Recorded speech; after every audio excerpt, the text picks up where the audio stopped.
This is again, Liwan, a very, very interesting question.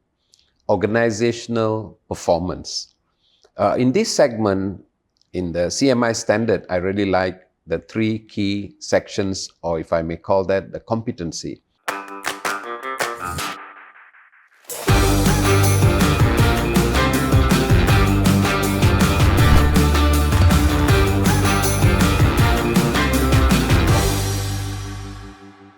So you were talking about the CMI Professional Standard. There are 4 pillars.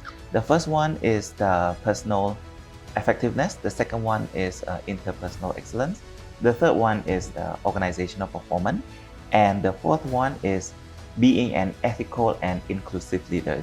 So can we deep dive in each one of that? So for the first one, time management, making decision, and then the interpersonal excellence, then it's not just enough because making people happy and inspired, but no result is not something that an organization wants, right? So it comes to the third pillar about the organizational performance. So how can the leaders, they make sure that their team are capable enough to deliver the task and measurable values? This is again, Liwan, a very, very interesting question. Organizational performance. In this segment, in the CMI standard, I really like the three key sections, or if I may call that, the competency. And one of the very, very important competency is being innovative. Because as what we spoke just now, the world is keep changing. Yes. So a good leader must be able to come up with innovative ideas. Yes. So how do we develop innovative ideas? We need to have good inputs. Like if you want to be an Olympian, you should be taking good diet Yes. and good exercise. You can't be eating junk food and trying to be an Olympian. Yes. In the Olympian of corporate world, in the Olympic of leadership, leaders must reflect.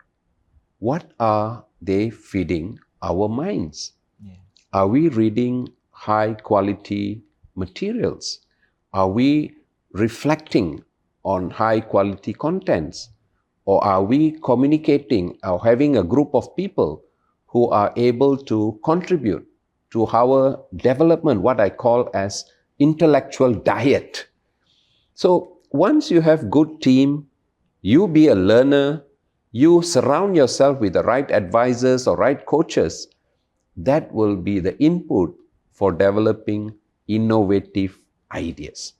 We can't lead the future with our past ideas. Yes. We must develop innovative capabilities.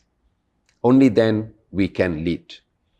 But one very important skill in organizational performance is managing resources. Yes. Because if you have everything in order, people, machine, technology, systems, literally any Tom, Dick, and Harry can become a leader. Yeah. A good leader will be tested when resources are limited, Yes. under pressure. In the military, we used to say a leader will be tested at the battleground, Yes. not in the simulation tables. Yes. So a good leader will be tested when they have crises, they have limitations, they have resource. And we've seen a lot of great leaders during COVID, how Yes. they manage the country, manage the organization. And when you have innovative ideas, you are able to manage resources and manage risk. The natural consequences is producing result. So organizational performance, we require many dimensions, but in the context of CMI standard, we talk about innovation, resource and risk management, and producing result. I see.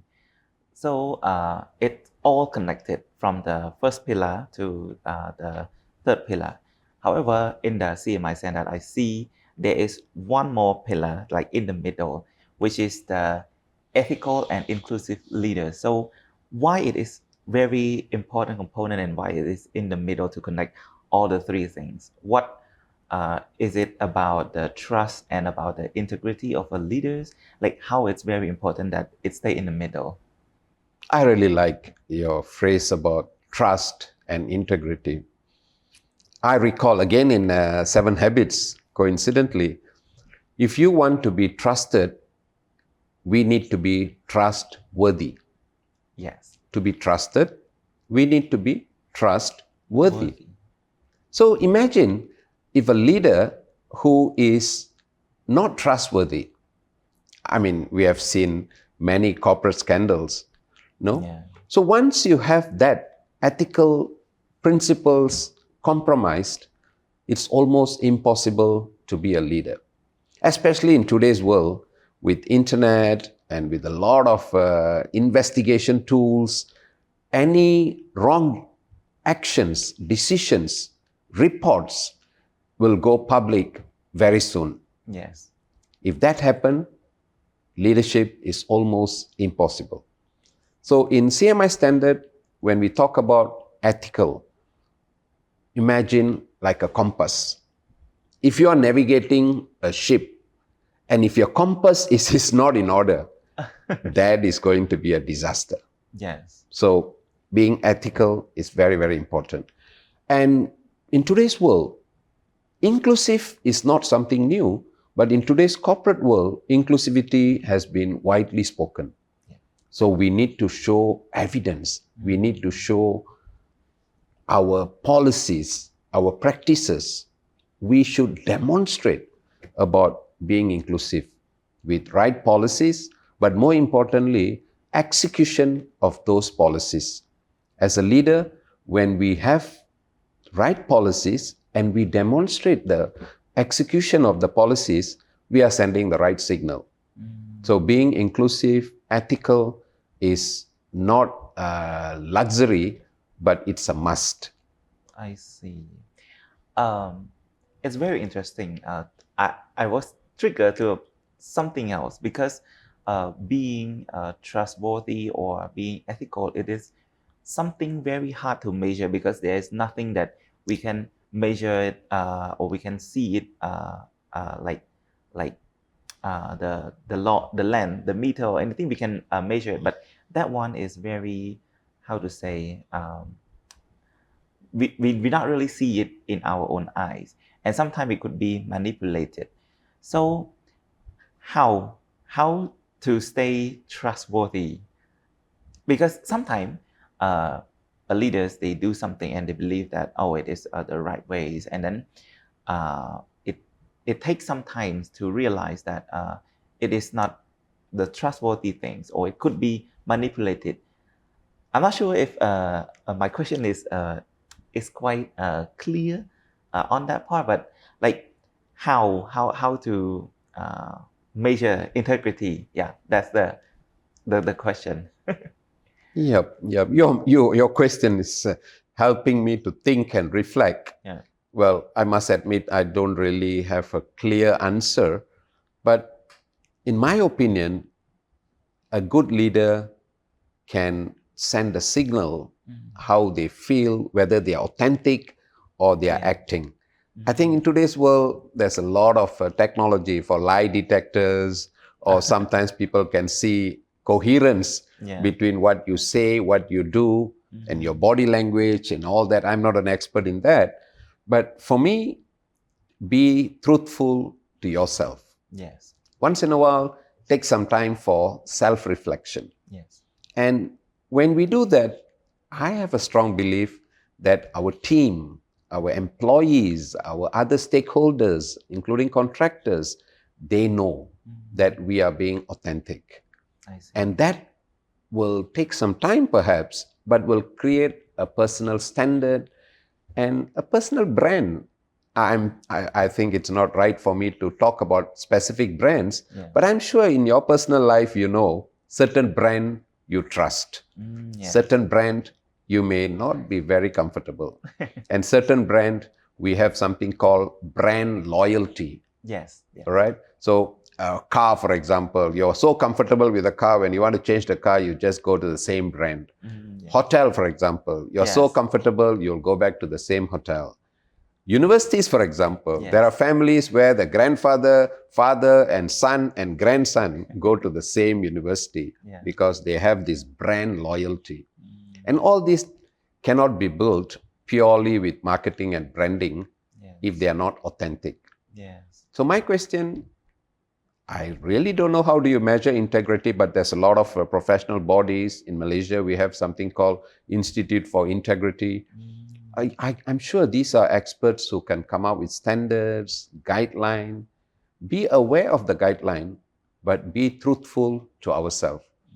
When our internally the compass is not aligned, just calibrate it. Yes. We are human beings. Sometimes we may go out of path, Yes. but quickly calibrate and come back to the right place. I see. Thank you very much. I really like the word you mentioned, the authenticity. It's very interesting on that. So come to the next question. Why do you believe now more than ever that we need to view leadership as a professional discipline? The world is super connected, and the world provides a lot of opportunities. And for me, the resources, the talent is all over the world.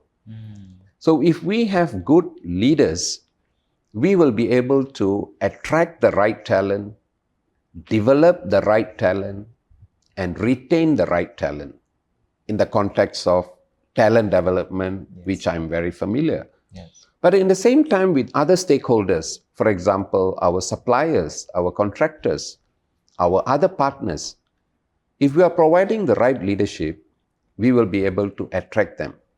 We will be able to retain them. Yeah. We will be able to develop them. And with right leadership, we can also create a good branding, a sustainable brand. Yes. So as such, if we want to, like your bank, for example, I really love the term beyond premier. Just to survive, perhaps anybody can do that. Yes. But if we want to go to the status of beyond premier, leadership development is a must. And last few days, I actually appreciate and observed beyond premier not only as a name, but in practice. Yes. With your professionals who had either privilege of conducting training, with your ambassador for customer service, the way they serve, but including your security guard. And this was very interesting. Yesterday, when I went for training, I asked the security guard when I sign up for the badge, they gave me the badge. Yeah. But I was so privileged where he took the trouble to tell me, excuse me, sir, your card won't go for the lift. Let me come and help you and press the button. I thought this is a classic example of beyond premier. I really must congratulate APD's leadership to develop that type of team. Amazing, simply amazing. Thank you so much for your compliment and observation about Beyond Premier. And when it comes to the practical, because we were discussing more on the theory and all the will of the professional standard. But then when it comes to practical step for our listener especially, what would be your advice to current or aspiring leaders who want to grow in this direction? Yeah, thank you very much. That's very, very interesting. And this question aligned very much with my research interests, learning transfer. One of the biggest problems in today's world is not acquiring knowledge or skill, but to translate that into action Yes. at workplace. We call that learning transfer. Unfortunately, in terms of leadership development and many other competency development programs, research says only about 20% of learning is applied at workplace. I see. Imagine 80% waste. Imagine, Livan, you go to Starbucks and buy for one mug, but they give you only 25%. Yeah. I'm sure you'll be mad, right? Yeah. But in training, almost 80% of learning is not applied. And unfortunately, many people are not even aware of it. Yeah. Among the thought leaders in learning transfer, sometimes we call that a huge elephant in the room called challenge of learning transfer, but sometimes people don't seem to see it. So my suggestion to all leaders who are aspiring to be a great leader or investing on developing their team in terms of leadership development, pay attention to the training or the coaching, but more importantly, monitor whether that learning is translated into action, the critical behavior that you want change to happen, and then map it against whether that behavior is contributing to organizational result. I'm privileged to be a certified Kirkpatrick evaluation model. I'm one of the few gold certified practitioners. Here we focus on learning not only in engaging learning or acquiring the competency, but more importantly, what we call as level 3, which is behavioral change that contribute to level 4, which is organizational result. So answering your question, I would strongly suggest every leaders who are investing on leadership development to pay attention to not only learning, but in terms of change and behavior, and monitor how that behavioral change is contributing to organization's result. I see. Very interesting. When you talk about, can you explain more like why sometimes organization miss to monitor on all the learning transfer, and what are the consequences that they, when they not track or monitor or assess after the learning, and why it is very important? Yeah, that's an interesting question. I recall an exact question.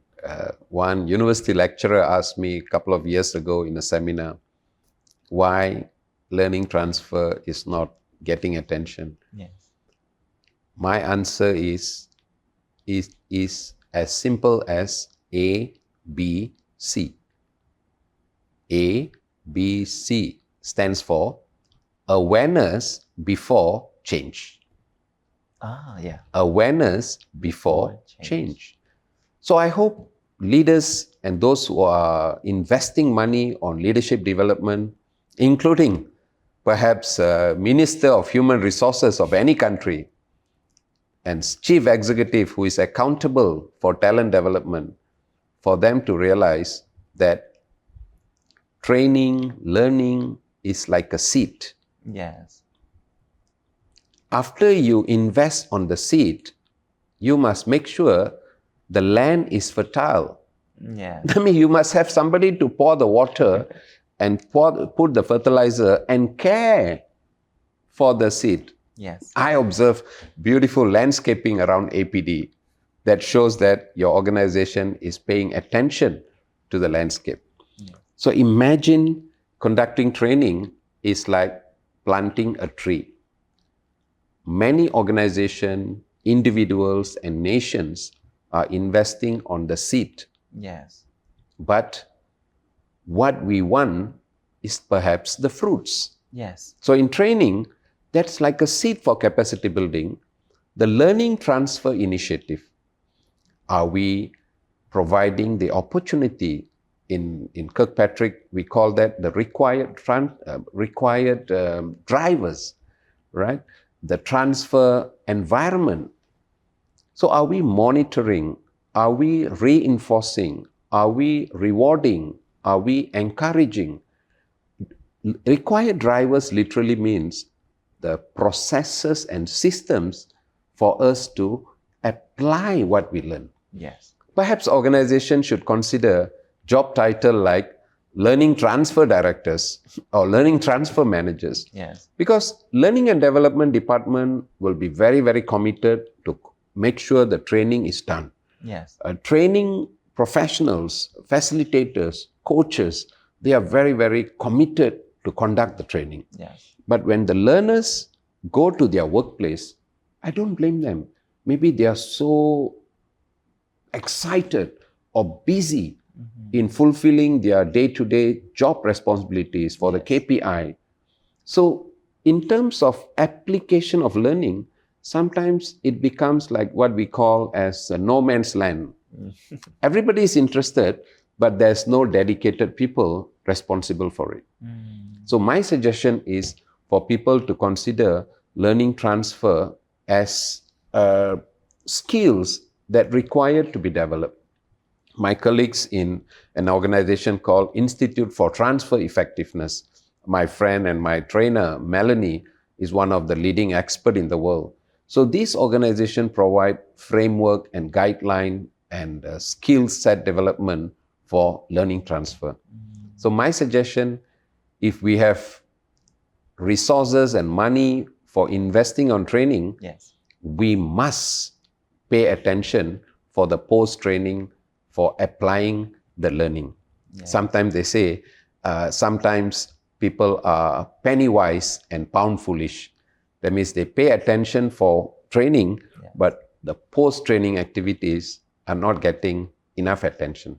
Yes. I hope our conversation creates some awareness. As I Yes. said, every change starts with ABC, Yes. awareness before change. The learning transfer and how they change in their behavior, because some organization or some leaders, they keep providing the training, the course to their employees.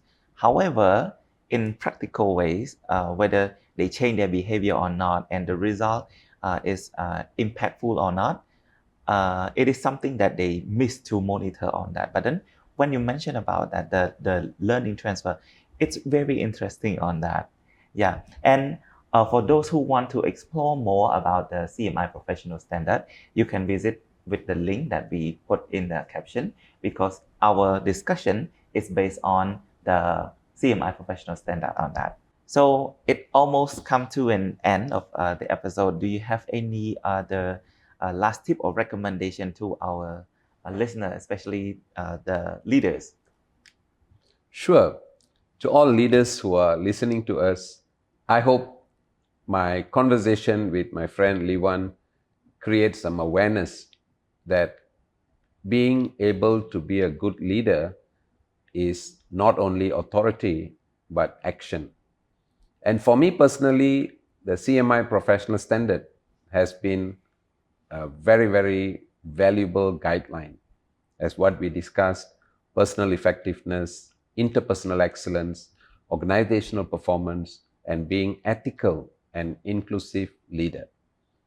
And we briefly spoke about the subject called learning transfer, meaning learning means change in behavior. And in order to facilitate you and your team to apply the learning, there must be a clear effort. We call that the required drivers. So I hope our conversation creates some awareness, and I wish you all the best in your leadership journey. Thank you. Thank you. So thank you so much, Dr. Prabha, for today sharing. And I hope our listeners will take a lot of tips for their practical. As of now, I am Molivan, and I am Prabha, and I would like to say a big thanks to the APD leadership for this wonderful opportunity. Thank you very much, and best wishes. thank you very much. Until next time. Beyond Premier, the signature banking experience.